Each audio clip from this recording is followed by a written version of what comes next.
had I not taken the warp, I would be in a much better position right now. I made good decisions in my life, just like picking Team Yellow in Pokemon Go. I don't regret picking Team Yellow, but the fact that it is by far the least popular team makes it really hard to find gyms controlled to my team. That way I can just be really cheap, dump in a Pokemon in there, and then just be like, quick, go to the store and collect 10 bonus, what do they call them? Gold coins, credits, fancy currency. You know what I'm talking about, that currency that you normally have to buy. It's like, quick, dump something in there real fast, and then get your money before someone has a chance to steal this gym away from us. Sad, really.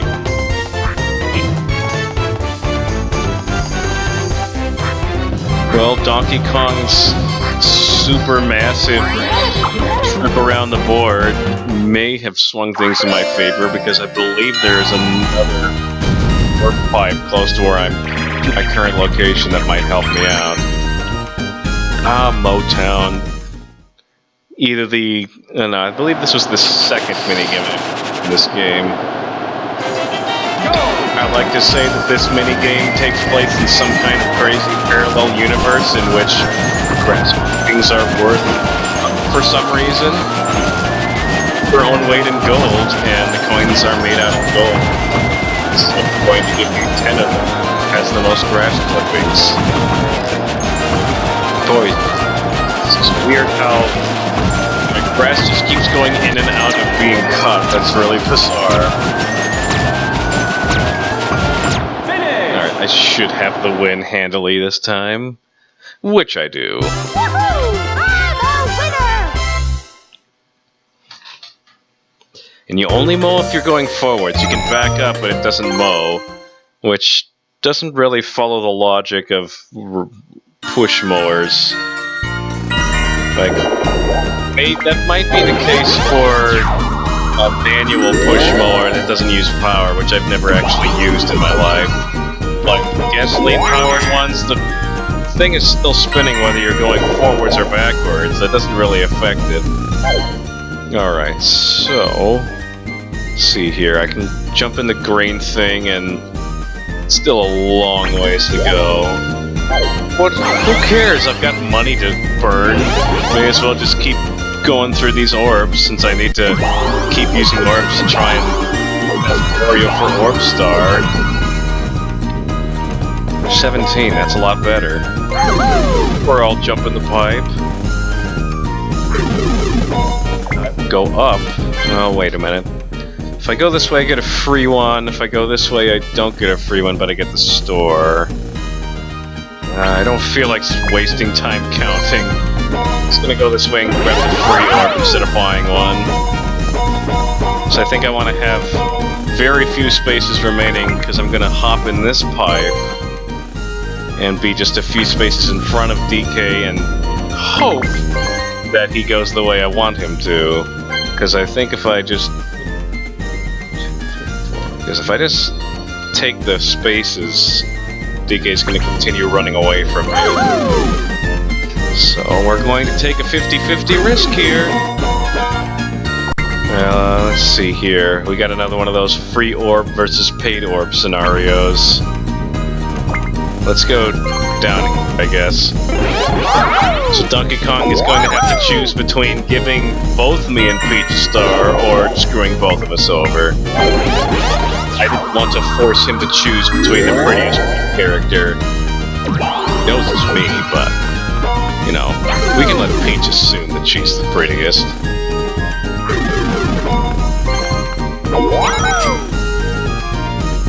Oh wait, Peach is gonna take her turn first, so she could be... okay, she's not gonna be anywhere else, she's still gonna be in this area. She's gonna continue giving things to Wario, because Wario is the king of Mario Party Monopoly, I guess. He owns the most spaces. It's not the first Mario Party game to incorporate space ownership, but it might be the best. Right. We're both getting stars, Peach. Luckily, you had more than twice the amount needed. That way, Wario's landing on Yo Space Tax didn't screw you over. What's turn is it? Alright. Last 5 turns will be starting either on... Yeah, this should be starting like after this minigame. I don't know why it took me that long to think about that. Yeah, battle minigame! I love battle minigames, even though I'm probably gonna get screwed here, because, yeah, half of my opponents are coughing up 6 coins, and I'm coughing up 20. Love Stamp by Me. It's about postal service and rhythm. It's just great. So you see, you got your things moving, and one's faster than the other, so you gotta anticipate. Times it'll look like you're supposed to do one before the other, and then it's because of the way the speed is, it'll actually be the other way around, and I missed one. Fortunately, it appears that I definitely don't have to be perfect to get first place in this one. That's not the button I meant to press, game. Finish! Wow, I missed a ton of things at the end, and that totally screwed me over because now I have to split my winnings with Daisy. I should get more money because I paid in more money. Alright, we just both take in... Actually, that kind of makes sense. 2 of us paid in 20, the other 2 paid in 6. Tie for first, we both get 26. I gained 6 coins, but I could have gotten more with just 1 more stamp. Oof. And in one of the more boring last 5 turns options, this is where the last 5 turns went from kooky, crazy things happening in the last 5 turns to we're just going to give a bonus to whoever's in last. So, Peach, here's 40 coins. Spend them all in one place, which is actually really, really helpful because not only does that immediately make her shoot up from 4th to 3rd, but she's also, like me, right behind where DK is. Although that might not really be of any importance anyway, because Wario's getting to her first. I thought I was gonna get there first. The thrill of the chase. Donkey Kong's like, I got all these stars, but I don't want to... I have to make you work for them. Yeah, so as you can see, using a sluggish room orb to give you a guaranteed 10 is highly effective. So is using one to land on a particular space, but I don't see anything that exciting in front of me, so we're just mushrooming it up.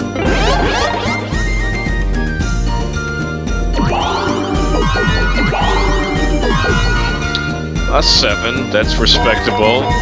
Still lower than you should expect when hitting 2 dice blocks, but I've been getting pitifully low numbers on all my multi-dice block hits, so if they were a moving star, I would probably still be in pretty good shape because I've been hitting double and triple dice blocks on multiple turns. Alright, Daisy is probably hitting the star. How far his head is? Yeah.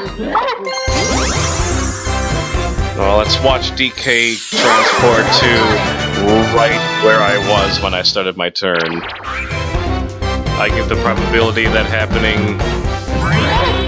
Now he's in a situation where if he bananas up and hits 2 dice blocks, there's a really good chance to me, giving me a star, and then on my turn, I roll my dice block and get another star. I do love how anyone can be metal in this game. My dice block isn't really... Okay, I guess my trap was pretty good because I would have stopped her from getting the star. I keep saying things and then being totally wrong, so I should probably just shut my mouth. But you know I'm not going to, because that would make this video really boring. If it was just straight up one player versus 3 computers gameplay of Mario Party 6. Very few people would watch that. Then again, very few people are watching this, so who am I to say? Alright, so if I can mosey on over to where the red pipe is, I should be able to catch him. Man, people are getting stars left and right. Alright, this minigame is quite fun, because we're essentially photojournalists that are trying to prove the existence of Shy Guys, Goombas, and UFOs all at the same time. Goombas you get on your screen at once, the more points you get. Finish! And if you get a UFO or Shy Guy, they're each worth 2 points. One, like, took a picture right at the beginning, and I felt pressured. I was like, oh man, I gotta take my picture. I was really just wanting to wait and see if a Shy Guy or UFO showed up, and none did, so I didn't do it. Minigame Star, I gotta say, is really up in the air at this point. I've been winning a significant amount, but I've also been not winning a significant amount. I'm doing pretty good overall in just straight up star coin count going into the last couple of turns. This is what happens when you run into Bowser, since I haven't actually showed that happening yet. Totally forgot that it was almost not daytime, because we keep having really short nighttime segments. So, will I use the power of my Sluggish Shroom Orb? Because there are some pretty nifty nighttime events, like that one right there. So 1, 2, 3, 4, 5, 6. Okay. I don't remember what it does, but I know that it does something really cool. It only works at nighttime because that's the Moon's house. No way. I did count that right. Okay, I did. You get a cool bonus of some sort. Pick up a special gift. I think at least one of these has a star in it. Red is closer to pink, so let's go for that. 10 coins. I think the other one had a star. This game, more so than Mario Party games that came before it, plays a lot faster and looser with stars. There's a couple of board events and on other boards where everyone gives a star and they randomly pick a winner to get 4 stars, or there's a whole board centered around stealing stars, or there's another board event where you put in a star, and if you win a on-board minigame, you get 2 stars out. So stuff like that. A lot of times, especially in the first couple of Mario parties, once you get a star, it's very hard to get it taken away from you. You either have to, 1, be very unlucky with Bowser, and you got that, it's weird. You either have to, 1, be very unlucky with Bowser, or 2, have someone pay 50 coins to steal it from you. And did Wario just double up on Bowser? I feel mega sorry for Wario. I was playing as him during Mario Party DS. I don't want to see him suck eggs. Bowser has an extreme amount of weight, but not enough to make those platforms disappear.